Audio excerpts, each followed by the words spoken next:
Good morning बच्चों। तो आज हम लोग स्टार्ट करने वाले हैं क्लास 10 चैप्टर नंबर 1 लाइट। ठीक है, तो लाइट पे हम लोग इम्पोर्टेंट पॉइंट ही डिस्कस करेंगे जहाँ पे बच्चों को काफ़ी सारा दिक्कत होता है। जैसे इमेज फॉर्मेशन पे हो गया, मिरर फॉर्मूला का न्यूमेरिकल्स पे हो गया। तो इम्पोर्टेंट पॉइंट है हम लोग जहाँ तक होता है इस वीडियो पे हम लोग कवर करते हैं। ठीक है, तो स्टार्ट करते हैं वीडियो को। चलिए, चैप्टर का नाम क्या है? लाइट। लाइट का डेफिनेशन हमने इसका जो लास्ट वीडियो उस पर हम लोग डिस्कस किए थे कि लाइट क्या है। ठीक है, तो आप अगर ये वो वीडियो नहीं देखें तो जाके इसका वीडियो देख लीजिएगा लाइट का। फिर भी हम आपको बताते चलते थोड़ा बेसिक पॉइंट। लाइट क्या है बच्चों? Light is a form of energy है which produce sensation of eyesight. ठीक है, यानी कि लाइट एनर्जी का एक फॉर्म है जो हमारी आंखों में क्या करता है? सेंसेशन प्रोड्यूस करता है कि किसी भी ऑब्जेक्ट को हम लोग कैसे देख सकते हैं। यानी कि लाइट का हेल्प से हम लोग क्या करते हैं कि कोई ऑब्जेक्ट को देखते हैं। लाइट का प्रेजेंस पे आप कोई भी ऑब्जेक्ट को देख सकते हैं। तो लाइट क्या है? आप ऐसे लिख सकते हैं, light is a form of energy which produce sensation of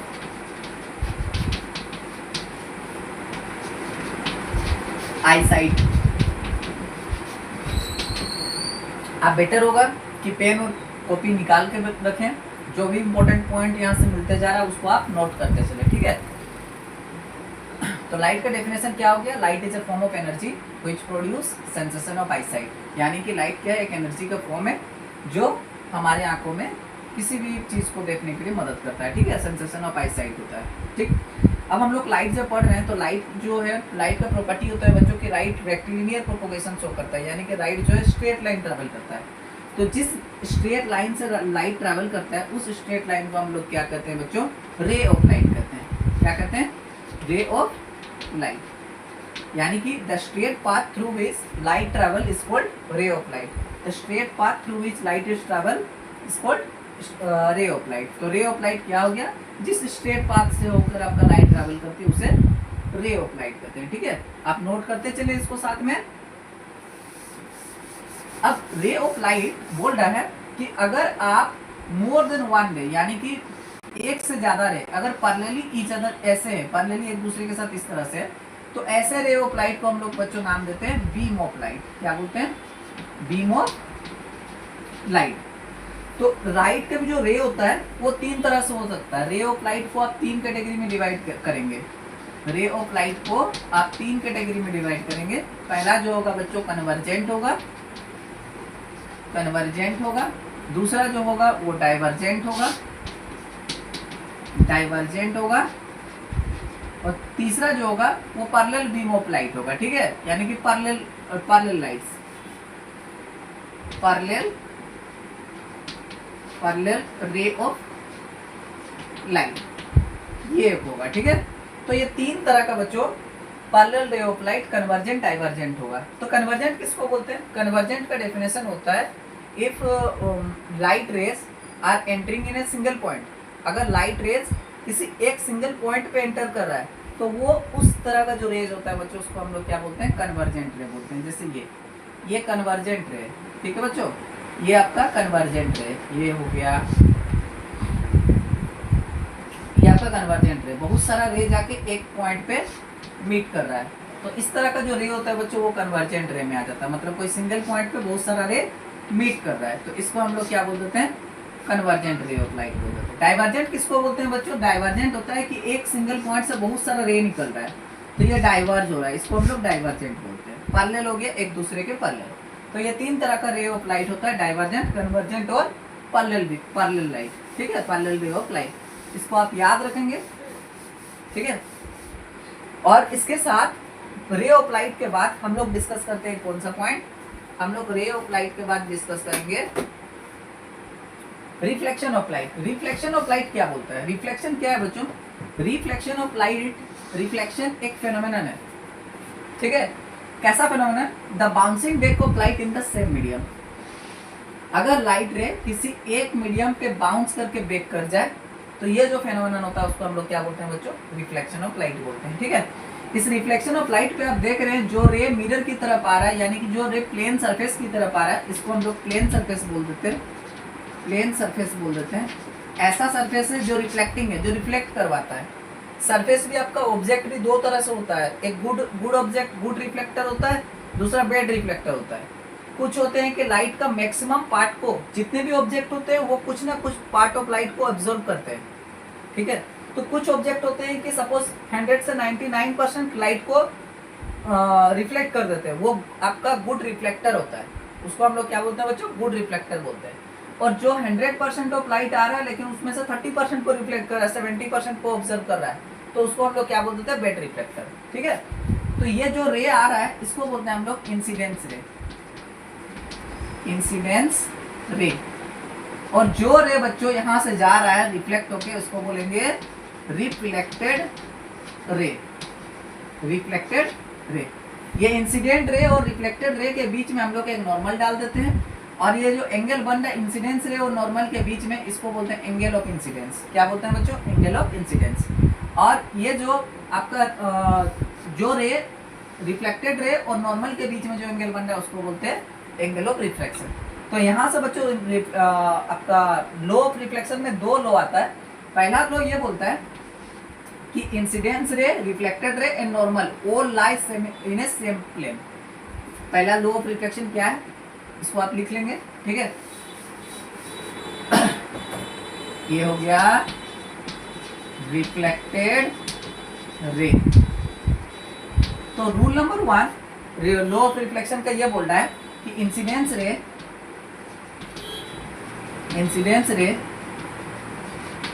reflected ray and normal all lie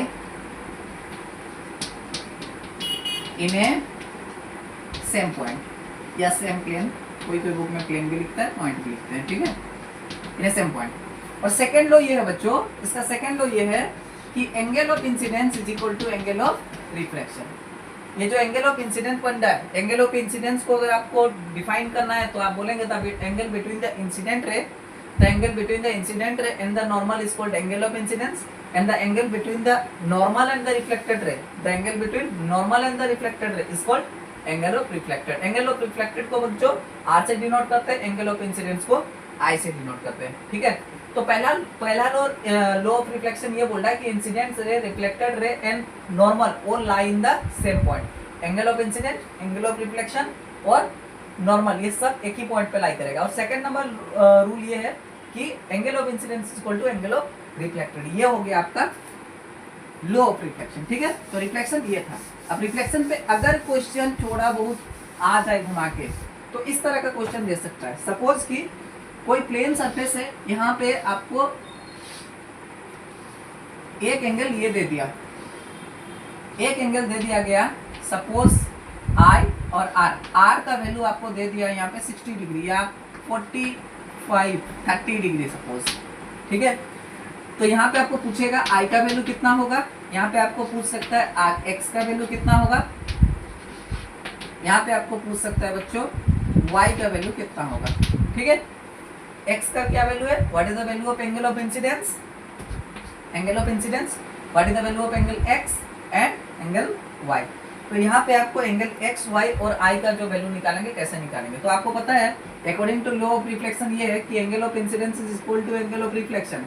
अगर एंगल ऑफ रिफ्लेक्शन बच्चों 30 डिग्री है, that mean angle of incidence कितना आने वाला है, 30 डिग्री। और दूसरा चीज ये है, ये जो है नॉर्मल है, यानी कि यहाँ पे कितना डिग्री बन रहा है, 90 डिग्री का बन रहा है। तो I plus x is equal to 90 degree. If angle of I is equal to 30 degree, then 30 plus x is equal to 90, then x is equal to 90 minus 30, 90 minus 30 is 60 degree. तो x का value कितना आ गया बच्चों, 60 degree. और ये 60 है, मतलब same यहाँ पे y का भी कितना आने वाला है, 60 डिग्री आने वाला। तो इस तरह का आपको छोटा क्वेश्चन कभी भी दे सकता है रिफ्लेक्शन से रिलेटेड, ठीक है। आप इसको देख लें, तो इसको जब भी आएगा तो आप अप्लाई करेंगे law of reflection, law of reflection से ये बन जाएगा, ठीक है। चलिए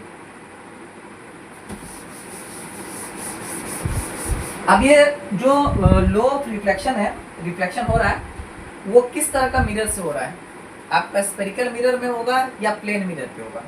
तो अगर स्पेरिकल मिरर में होगा तो उसके लिए क्या है, उसके लिए जो इमेज फॉर्मेशन है वो क्या प्रॉपर्टी शो करता है, या फिर जो प्लेन मिरर पे होगा उसके लिए क्या है। तो जो प्लेन मिरर पे बच्चों रिफ्लेक्शन होता है उसमें जो इमेज का प्रॉपर्टी होता है, property of image form by plane mirror. Plane mirror पे जो इमेज फॉर्म्ड होता है उसका क्या प्रॉपर्टी होता है। सबसे पहले तो अगर आपको पूछ दिया जाए कि प्लेन मिरर क्या होता है तो आप बोलेंगे कि plane mirror is a mirror in having reflecting surface is plane. जिस मिरर का रिफ्लेक्टिंग सरफेस प्लेन होगा उसे प्लेन मिरर बोलेंगे, और जिस मिरर का रिफ्लेक्टिंग सरफेस स्फेरिकल होगा वो स्फेरिकल मिरर हो गया। ठीक है, तो स्फेरिकल मिरर क्या है, having reflecting surfaces like sphere. ठीक है, जो स्फेयर से बना हुआ है या फिर स्फेरिकल होगा। तो प्रॉपर्टी जो प्लेन मिरर में सबसे पहले क्या होता है, properties of image form. Image का प्रॉपर्टी क्या होगा, इमेज क्या होता है, तो इमेज क्या है बच्चों, इमेज क्या है, इमेज को आप इस तरह से डिफाइन करेंगे कि इमेज को अगर आपको डिफाइन करना है तो हम लोग इमेज को ऐसे लिख सकते हैं,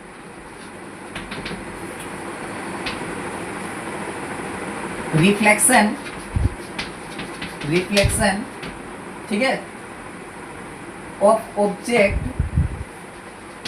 reflection of object inside a mirror,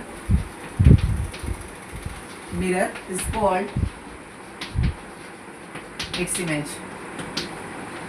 इस तरह से इमेज को आप डिफाइन कर सकते हैं कि reflection of object inside a mirror, कोई भी मिरर हो सकता है। अगर वो प्लेन मिरर के अंदर आ रहा है तो फिर वो इमेज होगा प्लेन मिरर का। अगर वो इमेज, अगर वो रिफ्लेक्शन सपोज कि आपका कोई स्फेरिकल मिरर के अंदर हो रहा है, कॉनकेव या कॉन्वेक्स पे हो रहा है, तो वो इमेज कॉनकेव या कॉन्वेक्स का होगा। ठीक है, तो reflection of object inside a mirror is called its image. कोई भी ऑब्जेक्ट का रिफ्लेक्शन जो उस मिरर के अंदर शो होता है उसको हम लोग क्या बोल देते हैं बच्चों, इमेज बोल देते हैं। सपोज अगर आप प्लेन मिरर के सामने आपका फेस देखते हैं तो आप जो है एक ऑब्जेक्ट है और मिरर के अंदर जो आपका फेस दिखाई दे रहा है वो आपका इमेज है। तो पहला इमेज क्या, पहला प्रॉपर्टीज क्या होता है इमेज का, तो पहला प्रॉपर्टीज होता है बच्चों, यहाँ पे पहला प्रॉपर्टी जो होगा प्लेन मिरर में जो इमेज फॉर्म होगा वो होगा virtual and direct, virtual and, virtual and erect, erect. ठीक है, दूसरा जो प्रॉपर्टी होगा बच्चों वो क्या होता है, height of object is equal to height of image. तीसरा जो प्रॉपर्टी होता है बच्चों, distance from the, distance from the, distance from the mirror of object is equal to distance of image formed inside. ठीक है बच्चों, तो पहले तो हम लोग तीन प्रॉपर्टी लिख लिए। जो प्लेन मिरर पे इमेज फॉर्म होता है वो वर्चुअल और इरेक्ट होता है। कैसा होता है, वर्चुअल एंड इरेक्ट होता है। वर्चुअल इमेज किसको बोलते हैं, वर्चुअल इमेज उस इमेज को कहते हैं जहां पे रिफ्लेक्टेड रेज एक्चुअली मीट नहीं करते हैं, वो अपीयर्स टू बी मीट होते हैं, यानी कि अपीयर होता है मीट होता हुआ, बट वो एक्चुअल जो इंटरसेक्शन होगा रिफ्लेक्टेड रे का वो नहीं होता है वर्चुअल में। रियल इमेज वो इमेज होता है जहां पे आपका रिफ्लेक्टेड रे एक्चुअली मीट कर जाते हैं। ठीक है, और जो वर्चुअल होता है वो इरेक्ट होता है। इरेक्ट मीन्स सीधा। ठीक है, height of object is equal to height of image. Plane mirror के सामने ऑब्जेक्ट का जो हाइट रहेगा, प्लेन मिरर के अंदर जो इमेज बन रहा है उसका भी हाइट सेम होगा। Distance from the mirror of the object is equal to the distance of the image from the mirror, यानी कि मिरर के सामने ऑब्जेक्ट जितना डिस्टेंस पे, मिरर के अंदर इमेज का डिस्टेंस सेम होगा। ये 3 पॉइंट हमने लिखा प्रॉपर्टीज ऑफ इमेज पे। ठीक है, आप लिख लेंगे, इसको नोट कर लेंगे। हम आगे प्रॉपर्टी देखते हैं क्या क्या है।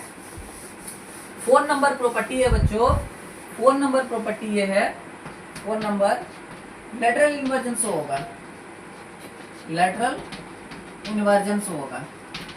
यानी कि अगर आप अपना प्लेन मिरर के सामने अगर आप अपना लेफ्ट हैंड को उठाते हैं तो मिरर के अंदर जो आपका इमेज है वो राइट हैंड उठाता है, और अगर आप अपना राइट हैंड उठाते हैं तो मिरर के अंदर जो आपका इमेज है वो लेफ्ट हैंड उठाएगा, यानी कि लेटरली इन्वर्जन होता है, ठीक है, लेटरली इन्वर्टेड होता है, ठीक है।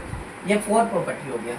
इतना प्रॉपर्टी के बाद एक नेक्स्ट प्रॉपर्टी आता है, अगर कोई ऑब्जेक्ट प्लेन मिरर के सामने थीटा एंगल पे रोटेट होता है तो उसका जो इमेज होता है मिरर के अंदर वो 2 थीटा पे रोटेट होगा। यानी कि सपोज कि कोई ऑब्जेक्ट है 30 डिग्री पे रोटेट हो रहा है मिरर के आगे, यानी कि ऑब्जेक्ट का रोटेशन 30 डिग्री पे, तो इमेज का जो रोटेशन होता है वो बच्चों 60 डिग्री पे होगा, यानी कि 2 थीटा पे होता है, ठीक है। तो ये कुछ 3-4-5 पॉइंट आपने आपको बता दिया। प्लेन मिरर पे जो इमेज फॉर्म होता है उसका ये सारा प्रॉपर्टीज है। लेटरल इन्वर्जन शो करता है, वर्चुअल एंड डायरेक्ट होता है, ऑब्जेक्ट का हाइट इक्वल होता है इमेज के हाइट का, और distance of the object is equal to the distance of the mirror from the distance of the image from the mirror, ठीक है। एक दूसरा पॉइंट ये इंपॉर्टेंट है बच्चों कि अगर आप प्लेन मिरर पे कोई भी ऑब्जेक्ट को, कोई भी इमेज को देखना चाहते हैं तो ऑब्जेक्ट का हाइट जितना है मिरर का कम से कम उसका हाफ होना चाहिए हाइट, कम से कम, उससे कम होगा तो फिर आपको उस ऑब्जेक्ट का हाइट प्रॉपर दिखाई नहीं देगा, ठीक है। आपको अगर किसी इमेज को देखना है मिरर के अंदर तो आपका जो मिरर का साइज होगा वो ऑब्जेक्ट का साइज का कितना होना चाहिए, हाफ होना चाहिए, कम से कम हाफ होना चाहिए, उससे कम शो नहीं करेगा, उससे कम फुल इमेज नहीं आएगा, ठीक है। तो ये था प्रॉपर्टीज ऑफ प्लेन मिरर। अब प्रॉपर्टीज ऑफ प्लेन मिरर के बाद हम लोग थोड़ा सा बात करते हैं किसके ऊपर, स्फेरिकल मिरर के ऊपर, ठीक है। स्फेरिकल मिरर के ऊपर थोड़ा सा बात करते हैं। स्फेरिकल मिरर होता क्या है? स्फेरिकल मिरर, ये स्फेरिकल मिरर क्या होता है बच्चों? स्फेरिकल मिरर क्या है? Spherical mirror is a part of A sphere. Spherical mirror बोल रहा है कि एक स्फीयर का पार्ट होता है। अगर आप एक स्फीयर ले लें और उस स्फीयर को कट कर देते हैं, कहीं से भी कट कर दें, तो आपका जो ये पार्ट बना, आपका जो ये कटिंग पार्ट बना, ये पार्ट को आप क्या बोलेंगे बच्चों? स्फेरिकल मिरर बोलेंगे, ठीक है। तो ये डिपेंड करता है कि इसका रिफ्लेक्टिंग सरफेस इनवर्ड है या इसका रिफ्लेक्टिंग सरफेस आउटवर्ड है। अगर इसका रिफ्लेक्टिंग सरफेस बच्चों इनवर्ड है, अगर इसका रिफ्लेक्टिंग सरफेस इनवर्ड है तो आप इसको बाहर से पॉलिश कर देंगे इस तरह से सिल्वर कलर से, ठीक है। तो इसका रिफ्लेक्टिंग सरफेस इनवर्ड हो गया। तो जिस स्फेरिकल मिरर का रिफ्लेक्टिंग सरफेस इनवर्ड होता है उसका नाम होता है बच्चों कॉनकेव मिरर। क्या होता है? Concave mirror. Concave mirror, what is concave mirror? अगर क्वेश्चन कोई पूछे कि व्हाट इज कॉनकेव मिरर तो बताए concave mirror is a part of A spherical mirror having reflecting surface is inward. Concave mirror is a part of A spherical mirror having reflecting surface is inward. जिसका reflecting surface अंदर की तरफ वो concave, और जिस spherical mirror का बच्चों reflecting surface बाहर की ओर होगा, यानी कि अंदर की ओर सिल्वर कलर से वो पॉलिश होगा, तो उस पे क्या होगा? रिफ्लेक्टिंग सरफेस बाहर की ओर है तो इसका नाम होगा कॉन्वेक्स। याद रखें, reflecting surface outward then convex, reflecting surface inward then concave. Clear हुआ? इतना दूर क्या याद रहेगा आपको? अब हम लोग आगे देखते हैं कि इसमें कौन कौन सा टर्म आता है, क्या क्या टर्म आता है, ठीक है। सबसे पहला जो टर्म आता है बच्चों, term number 1, important term. Important term, important term में रेडियस ऑफ कर्वेचर क्या होता है? Centre of curvature. Centre of curvature, centre of curvature क्या होगा? सेंटर ऑफ कर्वेचर को अगर आपको डिफाइन करना है तो सेंटर ऑफ कर्वेचर क्या होगा? आप बोलेंगे कि a spherical mirror is a part of a sphere, therefore the center of the sphere is called the center of curvature of that spherical mirror। कैसे लिखेंगे कि spherical mirror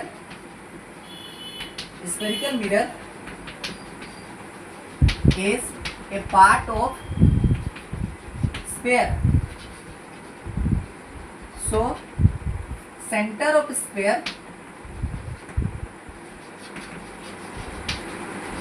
center of sphere is center of curvature, center of curvature spherical mirror, of that spherical mirror, तो इस तरह से बच्चों आप define कर सकते हैं सेंटर ऑफ कर्वेचर को। सेंटर ऑफ कर्वेचर क्या होता है? तो the spherical mirror is a part of A sphere. Centre of curvature जो आपका स्फेरिकल मिरर है वो एक पार्ट होता है स्फीयर के बच्चों। So the centre of the sphere is centre of curvature of that spherical mirror, यानी कि उस स्फीयर का जो सेंटर हुआ वो स्फेरिकल मिरर का सेंटर ऑफ कर्वेचर बन जाता है। ठीक है, चलिए जैसे मान लेते हैं, इसको आप लिख लें।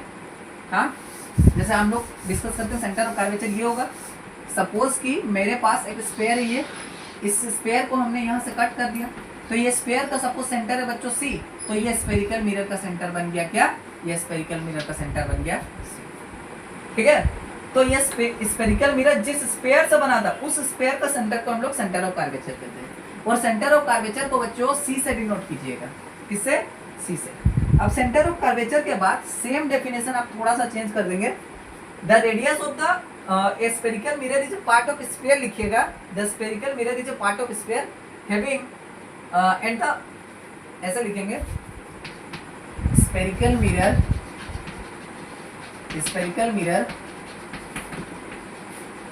is a part of sphere having radius is called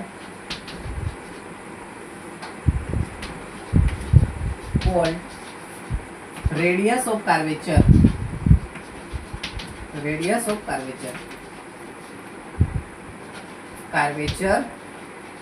of that spherical mirror। यानी कि रेडियस ऑफ कर्वेचर क्या होगा? तो रेडियस ऑफ कर्वेचर होता है बच्चों स्फेरिकल मिरर जो है वो किसी ना किसी स्फीयर का पार्ट होगा। अगर इस स्फीयर में हम लोग देखते हैं तो इस स्फीयर का जो रेडियस बनता है वो इस स्फेरिकल मिरर का रेडियस ऑफ कर्वेचर होता है, वो इस स्फेरिकल मिरर का रेडियस ऑफ कर्वेचर होता है। और रेडियस ऑफ कर्वेचर को किससे डिनोट करेंगे? कैपिटल आर से। ठीक है, ये सेंटर ऑफ कर्वेचर, ये रेडियस ऑफ कर्वेचर हो गया। नेक्स्ट पॉइंट होता है पोल। क्या होता है? The mid point of the mirror is called pole. Mid point of the mirror is called pole. अगर पोल को आपको डिफाइन करना है तो आप लिख सकते हैं the mid point of the pole, the mid point of the mirror is called pole. ठीक है, जैसे मिड पॉइंट ऑफ मिरर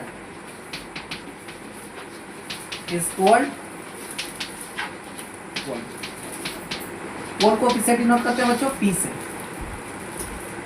अब हम लोग एक लास्ट बचा है, एपर्चर। क्या होता है? एपर्चर वो होता है बच्चों जहां से रिफ्लेक्शन हो सके, मिरर का जिस पार्ट से रिफ्लेक्शन हो सके that part is called aperture of the mirror. ठीक है, मतलब यहां से अगर रिफ्लेक्शन यहां तक होगा तो ये पूरा पार्ट आपका मिरर का एपर्चर बोला जाता है। फोकस किसको बोलते हैं बच्चों? प्रिंसिपल फोकस या फोकस किसको बोलते हैं? अगर इस प्रिंसिपल एक्सिस से, प्रिंसिपल एक्सिस किसको बोलेंगे? प्रिंसिपल एक्सिस होता है the line joining the pole and the centre of curvature. The line joining the pole and the centre of curvature is called principal axis. इस प्रिंसिपल एक्सिस के parallel अगर कोई भी light रह जाता है तो आफ्टर रिफ्लेक्शन जिस पॉइंट पे ये मीट करता है उस पॉइंट को हम लोग बोलते हैं बच्चों फोकस। क्या बोलते हैं? Focus. What is focus? So focus is a point where a parallel rays after reflection meeting that point. What is focus? If parallel rays, if rays are parallel to the principal axis and after reflection these rays meeting at a point and that point is called focus. उस point को हम लोग क्या बोल देते हैं बच्चों? Focus बोल देते हैं। ठीक है, तो हम लोग क्या क्या डिस्कस किए? अभी हमने डिस्कस किया कि एक मिरर पे ये जो मिरर है बच्चों, इसका एक स्फीयर का मिरर है, स्फीयर का पार्ट है, मतलब इसका एक सेंटर होगा और इस सेंटर को हम लोग बोलेंगे सेंटर ऑफ कर्वेचर। ये मिरर का जो मिड पॉइंट है बच्चों उसको हम लोग बोलेंगे पोल। ठीक है, और इस पोल और सेंटर ऑफ कर्वेचर को जो मिला रहा है वो हो गया प्रिंसिपल एक्सिस। अगर इस प्रिंसिपल एक्सिस के पैरेलल कोई भी लाइट रह जाता है तो जहां से ये आफ्टर रिफ्लेक्शन मिलता है उसको हम लोग बोल देंगे फोकस। बच्चों पोल से लेके सेंटर का जो डिस्टेंस होता है उसे बोला जाता है रेडियस। या फिर रेडियस ऑफ कर्वेचर बोलिए। और पोल से लेके फोकस का जो डिस्टेंस होता है बच्चों, उसको हम लोग बोलते हैं फोकल लेंथ, यानी कि फोकल लेंथ को स्मॉल एफ से डिनोट कीजिएगा और फोकस को, प्रिंसिपल फोकस को कैपिटल एफ से डिनोट करेंगे। तो यहाँ से हमें एक रिलेशन मिल गया कि F is equal to R upon 2, focal length equal to radius of curvature upon 2। ठीक है, focal length equal to radius of curvature upon 2। ठीक, तो इतना कुछ बेसिक चीजें था स्फेरिकल मिरर के ऊपर। अगर सेम चीज होगा आपका कॉन्वेक्स मिरर के लिए भी, कॉन्वेक्स मिरर के लिए भी सेम होता है। सिर्फ एक कॉन्वेक्स मिरर के पे हम लोग बात करते हैं, डिस्कस कर लेते हैं थोड़ा सा। ये कॉन्वेक्स मिरर होगा, ठीक है। अच्छा, इसका रिफ्लेक्टिंग सरफेस बच्चों बाहर की ओर है, लेकिन इसका फोकस कहाँ होगा? क्योंकि ये स्फीयर देखिए किस तरह का स्फीयर होगा, ऐसा स्फीयर से बना होगा, तो इसका सेंटर ऑफ कर्वेचर अंदर होगा, इसका फोकस भी अंदर होगा, याद रखिए, ठीक है। और ये साइड इसका रिफ्लेक्शन नहीं हो रहा है, यहाँ पे सिल्वर कलर है, तो अगर कोई लाइट रे जैसे आती है तो ये क्या करेगा, इसको रिफ्लेक्ट करवा देता है, ठीक है। और ये भी गया एक लाइट रेस, तो ये भी रिफ्लेक्ट करवा देता है। तो आफ्टर रिफ्लेक्शन इन रेस को हम लोग क्या करते हैं, थोड़ा सा बैकवर्ड प्रोड्यूस करते हैं, थोड़ा सा बैकवर्ड प्रोड्यूस करते हैं। और बैकवर्ड प्रोड्यूस होने के बाद ये जिस पॉइंट पे मिला वो इस कॉन्वेक्स मिरर का फोकल लेंथ कहलाता है, फोकस कहलाता है, ठीक है। कॉन्वेक्स मिरर का फोकस कहलाता है। तो इस तरह से कॉन्केव और कॉन्वेक्स मिरर पे कुछ इंपॉर्टेंट बातें हमने आपके साथ में आज रखी, ठीक है।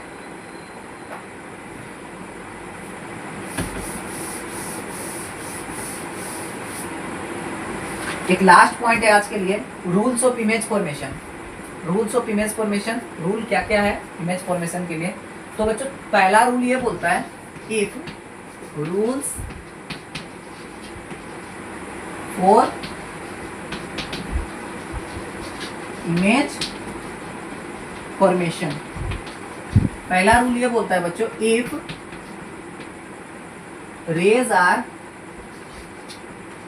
parallel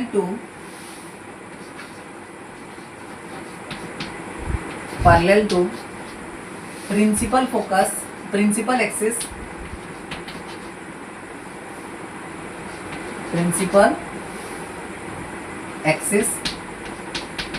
then after reflection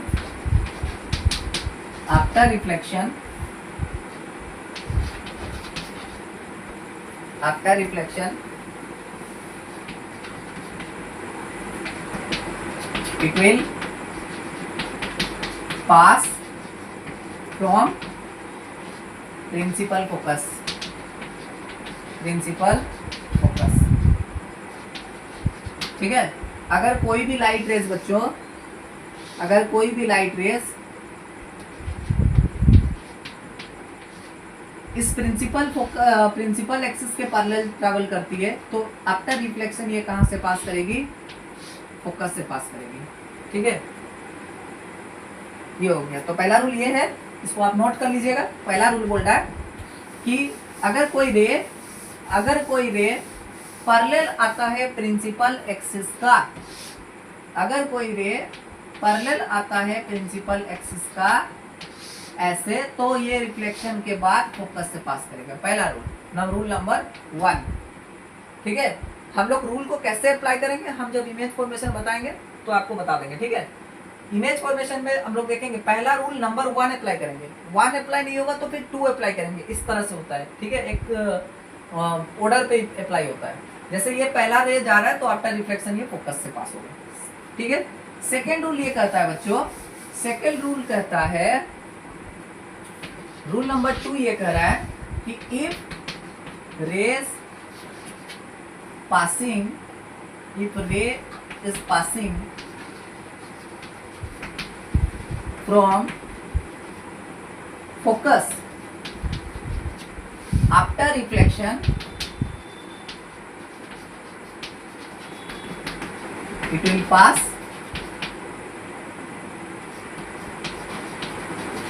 parallel, it will pass parallel। अगर कोई लाइट रेज फोकस से पास होता है, अगर कोई लाइट रेज फोकस से पास होता है बच्चों, तो रिफ्लेक्शन के बाद ये प्रिंसिपल एक्सिस का पैरेलल आता है, मतलब जस्ट रिवर्स रूल। पहले बोला कि अगर प्रिंसिपल एक्सिस के पैरेलल जा रहा है तो फिर फोकस से पास होगा, अब बोल रहा है कि अगर फोकस से पास होगा तो आपका रिफ्लेक्शन प्रिंसिपल एक्सिस के पैरेलल होगा। याद रहेगा ये रूल, ठीक है। चलिए तीसरा रूल ये है, थर्ड रूल है बच्चों कि if ray pass from centre of curvature after reflection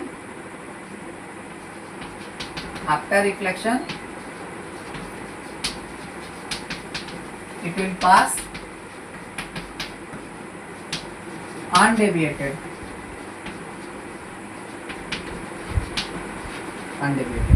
कि अगर कोई light rays centre of curvature से पास हो रहा है ऐसे, तो बच्चों जिस पाथ से, जिस वे से, जिस रास्ते से ये गया था उसी रास्ते पे अनडेविएटेड पास हो जाएगा रिफ्लेक्शन के बाद। Third rule. एक फोर्थ रूल होता है बच्चों, वो इस तरह से कहता है कि ऑब्लिकली अगर प्रिंसिपल ऑब्लिकली अगर आपका पोल पे आ जाए लाइट ऐसे, तो ये लो ऑफ रिफ्लेक्शन को फॉलो करके इसको आपका जो प्रिंसिपल एक्सिस है उसको नॉर्मल बना दिया जाता है। तो यहाँ पे एंगल ऑफ इंसिडेंस जितना होता है एंगल ऑफ रिफ्लेक्शन को इक्वल करके ये पास कर जाता है, ठीक है। ये फोर्थ रूल होता है।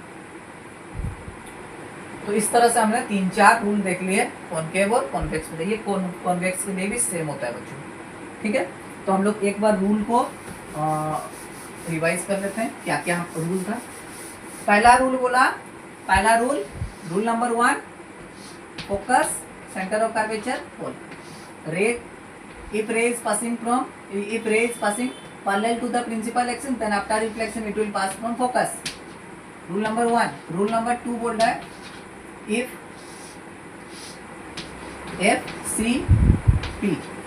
ray is passing from focus, then after reflection it will pass parallel to the principal axis. Rule number 3 बोल रहा है कि अगर सेंटर ऑफ कर्वेचर से गया, if ray is passing from center of curvature, then after reflection it will pass undeviated, ठीक है, undeviated. जिस सी से गया तो उसी सी पे आ जाता है। रूल नंबर 4, अगर कोई लाइट रेज प्रिंसिपल, ये फोकस हो गया, ये सेंटर ऑफ कर्वेचर, अगर कोई लाइट रेज पोल पे आया तो आपका लो ऑफ रिफ्लेक्शन को फॉलो करके ये अनडेविएटेड मतलब इस तरह से पास होगा, ठीक है। Angle of incidence equal to angle of reflection. तो आज का वीडियो में बच्चों हम लोग यहीं पे डिस्कस करते हैं, और नेक्स्ट वीडियो पे हम आपको इमेज फॉर्मेशन बताएंगे और कुछ मिरर फॉर्मूला से न्यूमेरिकल्स पे डिस्कस करने वाले हैं, ठीक है।